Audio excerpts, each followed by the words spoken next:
वेळ गेली निघून सोंग आलं सजून ही म्हण बार्शी तालुक्यातील वन विभागाला परफेक्ट लागू पडते. बिबट्याने हल्ला केला की वन विभागातील अधिकारी मात्र 1 ते दीड तासांनी घटनास्थळी पोहोचतात. गेली 2.5 ते 3 महिन्यापासून बार्शी तालुक्यातील कित्येक गावात बिबट्याने व वाघाने पाळीव प्राण्यांचा फडशा पाडला आहे व हाहाकार माजवला आहे. अशीच घटना काल रात्री धसपिंपळगाव येथील समाधान मुळे यांच्या जनावरावर बिबट्याने हल्ला केला, परंतु आपले जनावर वाचवण्यात समाधान मुळे यांना यश आलं आहे. तर दुसरीकडे याच गावातील रामेश्वर धस व उत्रेश्वर धस यांच्या वासरावर हल्ला करून बिबट्याने 2 वासरांचा जीव घेतलेला आहे.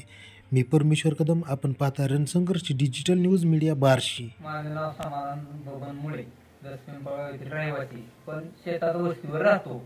माझ्या गोठ्यातील जनावर बांधलेली होती. मी संध्याकाळी जेवण करण्याचा ताराही काढून जेवण करण्यासाठी वस्तीवर घरी जेवत असताना माझ्या वासराचा ओरडण्याचा आवाज आला, म्हणून मी वरी आलो बघायला. तर बिबट्याचा हल्ला चालू होता. बॅटरीच्या टॉर्चनं आणि आरडण्याच्या आवाजानं बिबट्यानं वासराला सोडलं नव्हतं, पण ऑटोमोमचा आवाज केल्यामुळे त्यानं सोडलं.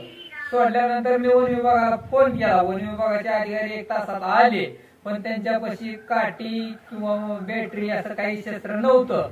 त्यांना इथं आले, ठसे बघितलं, कशाचे ती सांगितलं, बिबट्याचे आहे त्यांना ग्रहित केलं. वासरू जखमी अवस्थेत असताना सुद्धा त्यांना पाहिलं. आणि त्यानंतर एकूण गावात 3 वासरावर रात्री हल्ला झाला.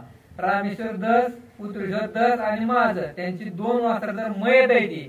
आणि रात्री लाईट नव्हती, दक्षता घ्या असं म्हणून सांगून गेली वन विभागाचा अधिकारी. फक्त म्हणली दक्षता घ्या, सावधगिरी बाळगा, जाळ करा, आवाज करा एवढं सांगितलं. आणि MSCBची लाईट तोडण्यात आली, कारण माझं वैयक्तिक बिल तर थकीत आहे, त्यामुळे त्यांना तारा सोडवल्यात. मग आम्ही इथं वस्तीवर राहायचं कसं, किंवा अचानक परिस्थिती आल्यावर आम्ही तोंड सामोरं जायचं कसं या परिस्थितीला. मग त्यासाठी आमची लाईट चालू राहिली पाहिजे.